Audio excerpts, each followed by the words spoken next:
Philosophers talk about a theory called the point of inference.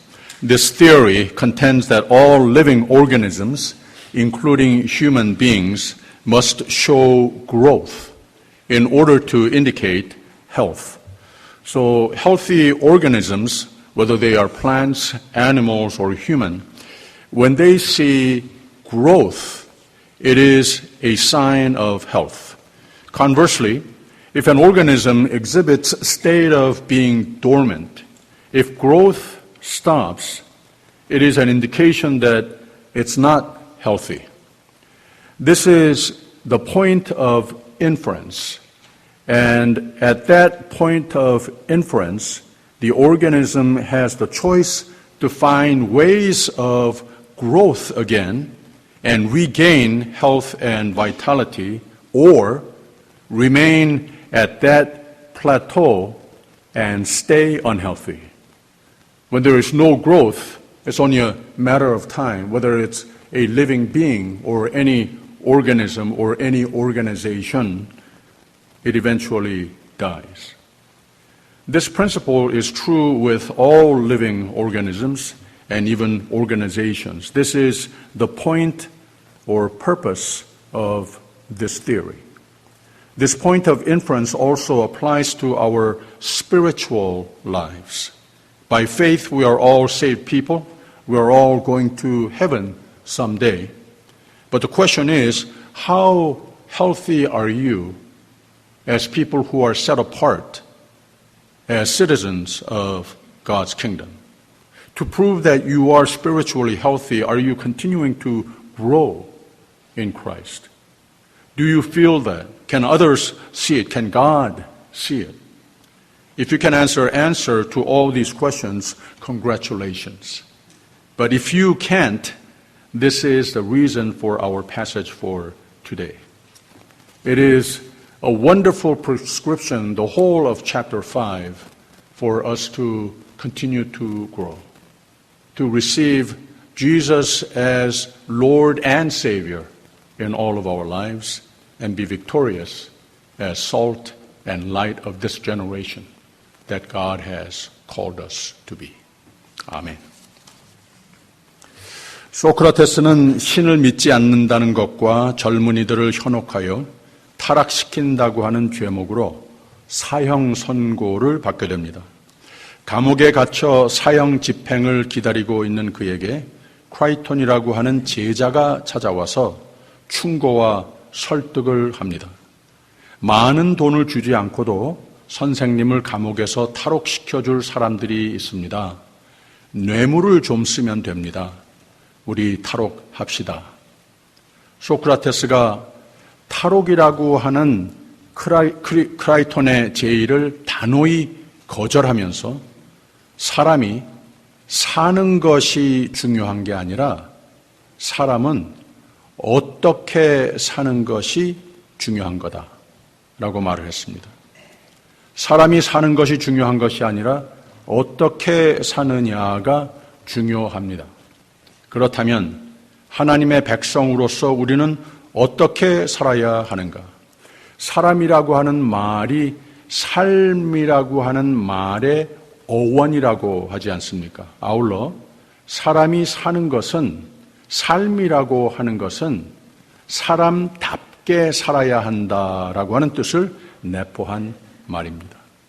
오늘 말씀에서 사도 바울은 몇 가지 그리스도인이 됐으면, 하나님 사람이라고 나 자신을 소개한다면 그 삶이, 그리스도인 사람다운 삶이 어떤 모습이 되어야 하겠는가, 원리를 우리에게 가르쳐주고 있습니다. 모든 생물의 건강의 원리, 모든 생물의 건강을 증명해주는 기준은 성장입니다.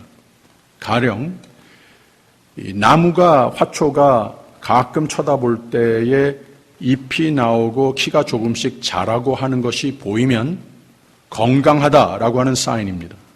근데 주로 오랫동안 새 잎도 나오지 않고 자라는 기색이 전혀 안 보이면 건강하지 못하다고 하는 사인입니다.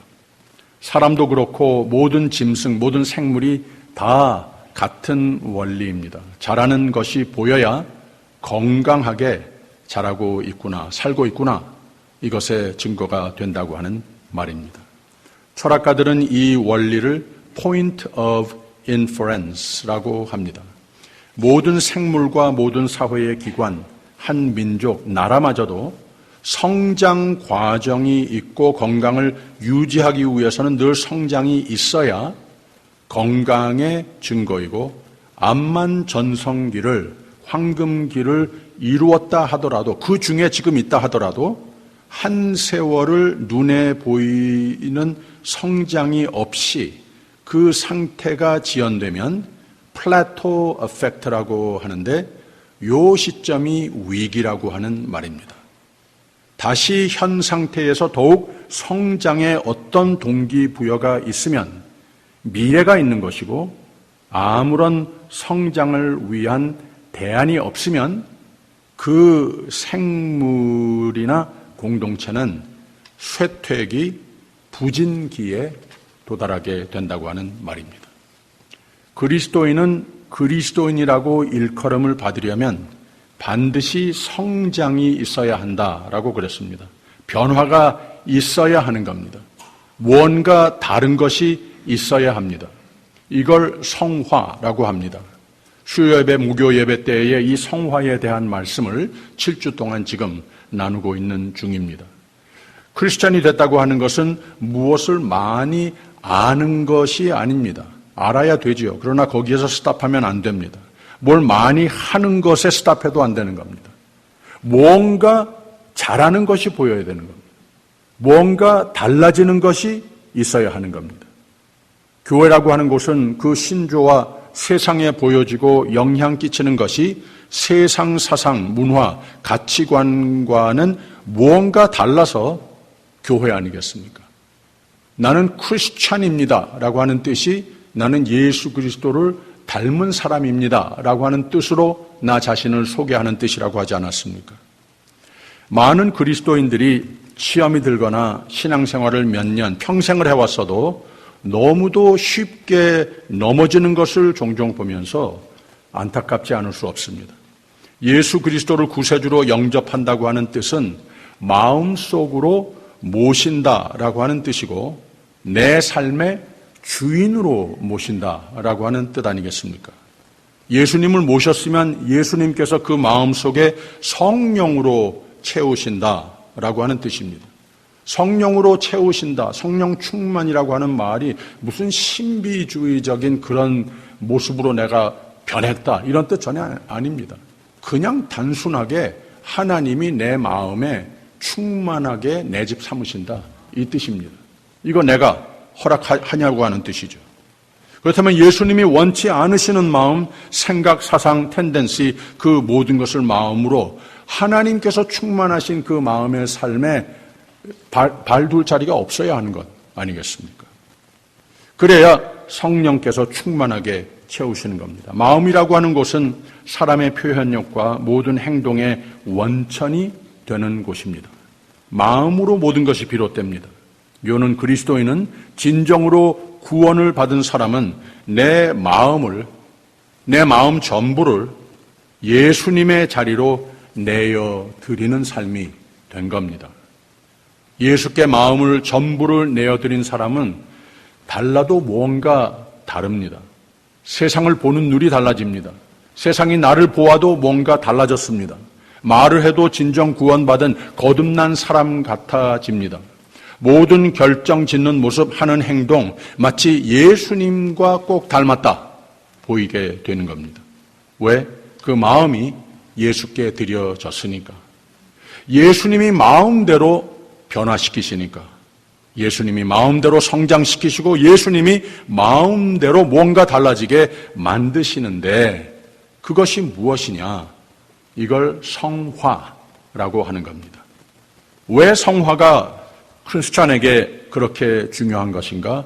예수님을 닮아가는 삶이고, 하나님이 기뻐하시는, 축복하시는 삶이고, 하나님이 기뻐하시는 일에, 복된 일에 쓰임을 받는 삶이라고 하는 겁니다. 이런 사람을 하나님이 왜 안 좋아하시겠습니까? 이런 사람을 하나님이 왜 책임지지 않으시겠습니까?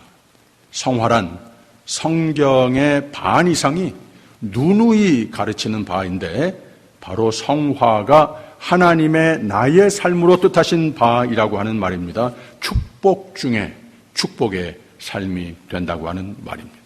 주로 예수님께서 마음대로 축복하시는 삶을 누리지 못하는 크리스찬은 분명한 이유가 그 뒤에 있습니다.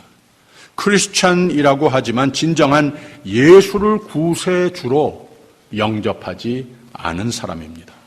그들은 예수님을 잘 압니다. 그리고 그 마음에 받아들이기도 합니다. 근데 예수님께 마치 바늘방석을 내어주는 정도로 예수님이 마치 손님과 같은 모습에서 벗어나지 못하게 그만큼 드리는 삶이 되는 겁니다.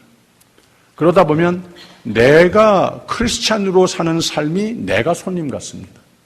믿음의 공동체의 일원이 됐는데도 하나님을 모시고 살기는 하는데 하나님이 내 삶의 진정 주인이 되도록 내어드린 적이 없기 때문에 내가 믿음의 공동체의 삶 속에서도 항상 손님입니다.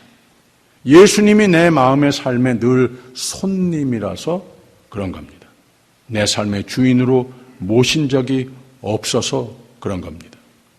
그리고 사회가 요사이 많이 문란해지고 한국이나 미국이나 어두워지는 것, 우리가 교회로서 기도할 때마다 예배드릴 때마다 항상 한탄하고 탓하고 그러지 않습니까? 이 사회 지도자들이 왜 이 모양이야? 이 공립교육이 이렇게 흘러가도 되는 건가? 탓할 것 참 많습니다. 그런데 지난 수요일에 우리가 말씀을 나누기도 했습니다마는 여기에 정말 탓할 사람들, 탓할 오늘 사회의 기관은 교회라고 저는 생각을 합니다. 교회가 예수님께서 부탁하시는 짠맛을 잃었기 때문에 사회에 이런 현상이 생기는 것이라고, 교회가 책임져야 할 일이라고 저는 그렇게 생각을 합니다.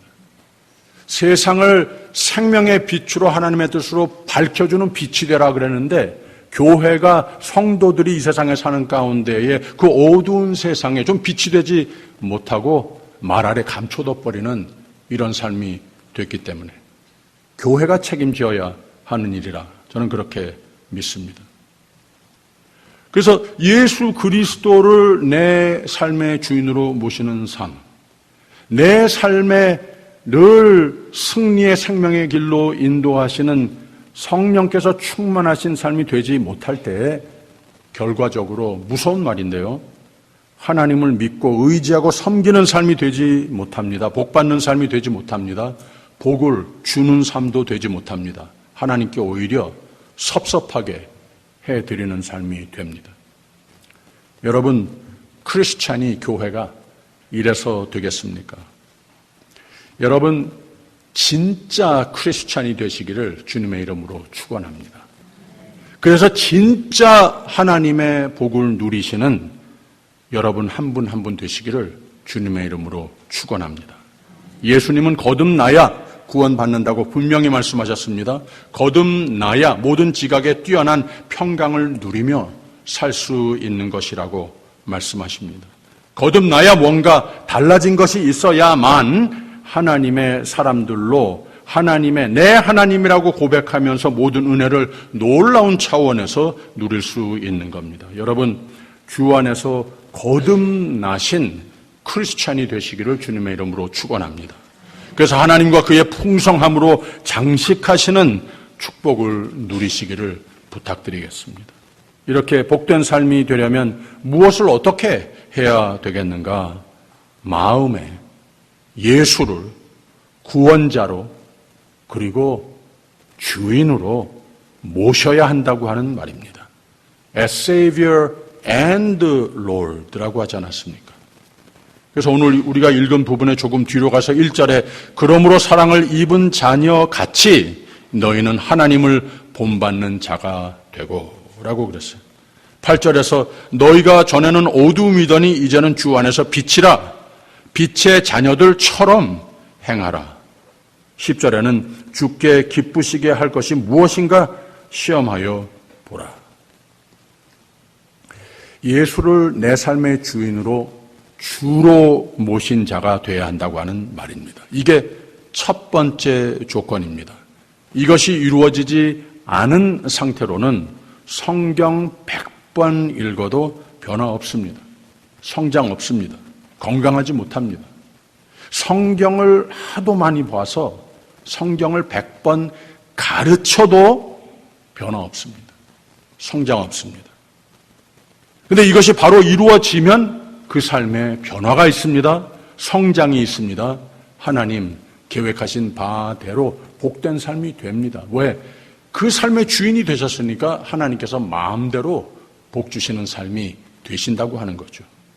다시 1절에 그러므로 사랑을 입은 자녀 같이 너희는 하나님을 본받는 자가 되고 라고 그랬어요. 진정한 크리스찬은 어떤 복을 누리는가? 이렇게 여러 가지 열매를 나열하고 있는데 2절에 가서는 그리스도께서 너희를 사랑하신 것 같이 너희도 사랑 가운데서 행하라. 그는 우리를 위하여 자신을 버리사 향기로운 제물과 생축으로 하나님께 드리셨느니라 라고 그랬어요. 하나님을 본받으라 하면서 하나님께서 우리에게 보여주신 그 사랑, 예수 그리스도 안에서 그 믿음으로 그 희생으로 십자가에서 보여주신 그 사랑, 이것이 온 인류를 구원하시기도 했지만 하나님께 아름다운 향기로 올려졌다라고 이렇게 말하고 있는 겁니다. 이것도 본받으라고 하는 겁니다. 그래서 예수를 내 삶의 주인으로 모셨으면 우리가 사랑으로도 하나님께서 우리에게 허락하여 주신 그 사랑, 하나님께 향한 사랑, 하나님께로 받은 그 사랑을 서로와 나누는 삶, 세상에서 볼 수 없는 그런 계산적이기도 아니고 조건적이지도 않은 그 사랑을 내가 늘 감격으로 사는 가운데에 내가 맺은 모든 관계 속에서 뭔가 다르게 사랑의 삶이 보여져야 한다고 하는 거죠. 또 3절에 있는 말씀, 음행과 온갖 더러운 것과 탐욕은 너희 중에서 그 이름이라도 부르지 말라. 이는 성도의 마땅한 바니라 라고 그랬습니다. 선한 삶, 청결한 삶, 복의 근원의 삶, 이기주의적인 삶이 아니고 무언가 달라져야 한다고 하는 겁니다. 4절 보세요. 누추함과 어리석은 말이나 희롱의 말이 마땅치 아니하니 돌이켜 감사하는 말을 하라라고 그랬습니다. 지혜롭게 됩니다. 남에게 유익한 말, 감사로 비롯한 말이 나옵니다. 왜? 하나님께서 내 삶의 주인 되셨기 때문에 내 마음에 채우시면 그 마음에 충만케 채워주신 하나님이 내 입을 비롯해서 모든 거 다 움직여 주신다고 하는 거죠. 하나님 뜻대로. 6절에 있는 말씀 보세요. 누구든지 헛된 말로 너희를 속이지 못하게 하라. 이를 인하여 하나님의 진노가 불순종의 아들들에게 임하나니라고 그랬습니다. 우리가 말도 조심하여야 하지만 우리 귀도 조심해야 합니다. 거짓말, 헛된 말, 험담 뭐 이런 것들에 쉽게 영향받지 않습니다. 무언가 이런 모습으로도 예수님을 모신 삶은 다릅니다. 그래서 우리가 가려 말을 하는 것도 중요하지만 가려 듣는 것도 중요합니다. 예수를 모신 사람들이 이거 잘합니다. 7절에 있는 말씀, 그러므로 저희와 함께 참여하는 자 되지 말라. 거짓말, 헛된 말, 험담 같은 거, 사람과 사람 사이를 갈라놓는 말들 절대 말려들지 않습니다. 예수를 모시고 사는 사람은 하나님께서 늘 충만케 인도하시는 그 삶을, 생명의 길을, 진리의 길을 걷게 되는 겁니다. 하나님은 모든 사람을 사랑하시지만 혀로, 말로 사람들을 혼미시키고 교회나 가정을 갈라놓는 사람은 하나님 이런 사람 싫어하십니다. 이 모든 성화의 요소를 우리가 말씀을 통해서 봅니다. 다 잘하려고 노력도 해봅니다. 근데 잘 안 되죠. 이게 문제입니다. 그래서 자꾸 성령 충만 하는 겁니다. 왜? 성령 충만이 성화 충만을 가능케 해주기 때문에 그렇습니다. 마음이라는 거예요. 하나님과 나와의 관계 속에서 바로 옆에 앉아있는 사람도 볼 수 없는 내 마음, 나밖에 모릅니다. 그리고 마음을 들여다보시는 하나님 아십니다. 하나님과 나와의 그 홀리 커뮤니언의 관계 속에서 내 마음이 정말 하나님을 모신 삶이 됐느냐. 사랑을 입은 자녀같이 너희는 하나님을 본받는 자가 되고, 하나님 다 보시고 계시기 때문에 내가 그걸 알기 때문에 매일매일 노력하는 삶이 된다는 거예요. 그리스도께서 너희를 사랑하신 것 같이 너희도 사랑 가운데서 행하라. 하나님이 세상을 이처럼 사랑하사 독생자를 주셨으니 이를 믿는 자마다 멸망치 않고 영생을 얻으리라 라고 그랬습니다. 여기에 강조할 말은 이처럼 사랑하사입니다. 하나님을 믿으면 하나님을 본받는 자가 되어가는 삶이 중요한데, 하나님을 사랑하는 마음이 이걸 가능케 합니다. 진정 하나님을 사랑하고 믿음밖에는 이 세상에 나에게 중요한 것, 내가 믿고 의지하는 것 아무것도 없습니다. 하나님 사랑합니다. 하나님 사랑합니다. 예배 시간에도 매일매일 삶 속에 매사에 이 고백을 가진 사람은 하나님께서 항상 나의 하나님께 향한 믿음을 인정하여 주시고, 그리고 하나님의 이처럼 크신 사랑에 벗어나지 않는 삶으로 인도해 주심을 믿으시길 바랍니다. 또 3절에 있는 말씀 보세요. 음행과 온갖 더러운 것과 탐욕은 너희 중에서 그 이름이라도 부르지 말라. 이는 성도의 마땅한 바니라 라고 그랬어요. 그리고 거기에 이어서 계속해서 우리가 잘해야 될 것, 하지 말아야 할 것 나열하고 있습니다. 우리가 누구를 사랑하면 I love you 했으면 그 말 뒤에 뭔가 삶의 선택, 행동의 커미트멘트가 보여져야 하지 않겠습니까? 따라줘야 사랑인 것이지, 그 앞뒤가 맞지 않으면 I love you, I love you 한데 가만 이 모습을 보면은 아닌 것 같아. 그러면은 아니죠. 암만 사랑한다고 그래도 안 믿는다고 하는 말이죠. 배가 침몰하는 이유는 배가 물 위에 떠 있기 때문에 그 물이 위험해서 침몰하는 거 아니죠. 물 위에 떠 있어도 침몰 안 할 수 있는데 그 물이 배 안으로 들어와서 침몰하는 것 아닙니까?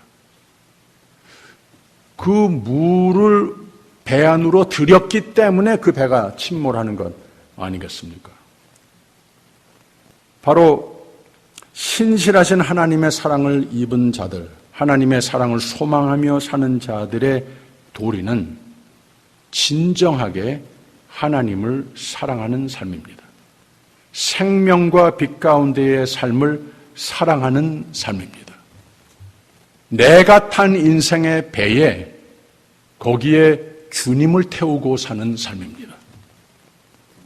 주님을 태울 때도 있지만 그 배를 둘러싸고 있는 뭔 다른 것을 자꾸 그 배에 들이게 되면 침몰한다는 거죠. 너희가 전에는 어두움이더니 이제는 주 안에서 빛이라. 빛의 자녀들처럼 살아라 라고 그랬습니다. 그리스도께서 너희를 사랑하신 것 같이 너희도 사랑 가운데서 행하라. 하나님 보시기에 많은 사람들과 생활하는 도중에도 내가 나 혼자 하나님과 기도하는 그 시간에도 하나님께서 저 아이는 나를 정말 잘 믿어서 나를 사랑하는구나. 그 향기가 주님께 올려지는 삶이 되면 다 된 겁니다. 하나님은 그렇게 우리의 삶의 주인이 되시기를 원하십니다.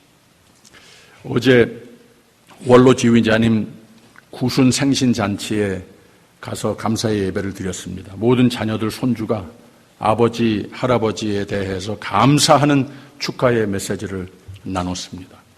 또 장로님도 나중에 평생 감사뿐이라고 다 하나님의 은혜, 자녀의 복, 건강의 복, 삶의 윤택함의 복, 그리고 교회의 기쁨, 섬김의 복 주신 것을 감사하셨습니다. 그리고 평생 많은 교회들을 한국에서나 미국에서나 섬기셨지만 지금 섬기고 있는 뮤리에 다닌 장로교회가 제일 좋다, 제일 기쁘다 이런 말씀까지 하셨어요. 그리고 믿거나 말거나 우리 교회 김성수 목사님이 어느 목사님보다 최고로 좋다 이런 말씀까지 하셨어요. 잘 못 믿겠으면 나중에 물어보세요. 저는 그 감사로 장식된 장로님의 90년의 생애의 이유를 압니다. 그래서 제가 시편 91편을 나눴습니다. 하나님이 가라사대 저가 나를 사랑한즉 내가 저를 건지리라. 저가 나를 안즉 내가 저를 높이리라. 저가 내게 간구하리니 나를 사랑한즉 내가 응답하리라. 저희 환난 때에 내가 저와 함께하여 나를 사랑한즉 저를 건지고 영화롭게 하리라. 내가 장수함으로 저가 나를 사랑한즉 저를 만족해 하며 나의 구원으로 보이리라 하시도다. 그러면 다 된 것 아니겠습니까? 하나님을 사랑하여 하나님을 잘 믿고 하나님께 붙어 살며 하나님을 모시고 사는 삶이 되면 그 영혼의 구원은 물론 모든 것이 합력하여 다 잘 되는 생애가 되는 것을 믿으시기를 바랍니다. 공자가 하루 제자들과 길을 가다가 큰 길에서 좀 숨겨진 골목에 서서 누가 소변을 보는 사람을 보고는 다가가서 꾸짖었습니다. 한참 더 제자들하고 길을 가다가 또 다른 사람이 이번에는 큰 길에 서서 좀 창피하게 다 보일 정도로 위치에 서서 소변을 보는 겁니다. 이번에는 공자가 그냥 지나치더랍니다. 그래서 제자들이 왜 아까 그 사람은 꾸짖으시더니 저렇게 대놓고 행길에서 하는 사람은 그대로 두십니까? 질문을 합니다. 공자의 대답이 저런 인간은 암만 야단쳐도 소용이 없기 때문에 그런 거야. 포기한 사람이다 라는 뜻이죠. 그래서 조문도 석가사이라고 했답니다. 아침에 도를 깨달으면 저녁에 죽어도 좋다. 사람이 태어나서 많이 벌고 잘 사는 것도 좋지만 참된 삶을 사는 것이 더 중요하다고 하는 뜻입니다. 우리 믿는 사람이 천국인으로서 구별된 우리는 더욱 그렇습니다.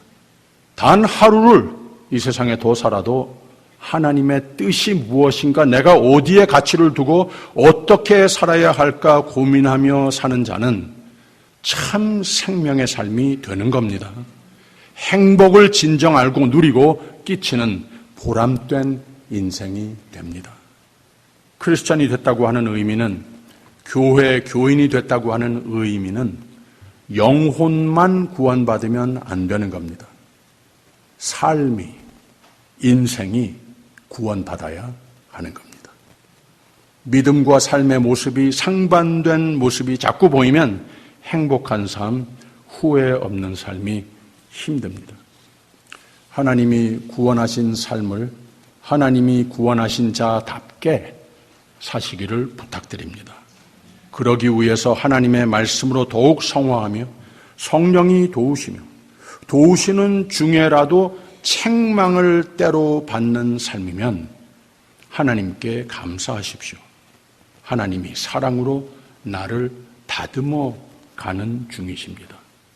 근데 하도 말을 안 들어서 행여나 하나님이 그냥 지나치시는 사람은 되시지 마시기를 부탁드립니다. 사람이 은혜를 입어 새 사람이 되었으면 이제 그 거듭난 삶의 모습이 하나님의 인정을 받아 귀하게 여기시고 더욱 축복하여 더욱 기쁘고 보람된 삶으로 쓰여지는 삶이 돼야 확신과 생명과 행복의 삶을 열매 맺는 것이라는 귀한 말씀을 이 아침 주셨으니 그 하나님의 은혜가 고이는 매일매일이 되시기를 주님의 이름으로 축원합니다. 기도하겠습니다. 하나님의 구원 감사합니다. 구원받은 자, 천국의 삶으로 구별된 자답게 주님을 오늘부터는 내 삶 전부에, 내 마음 전부에 주인으로 모신 삶이 되게 하여 주시옵소서. 예수님 이름으로 기도합니다. 아멘.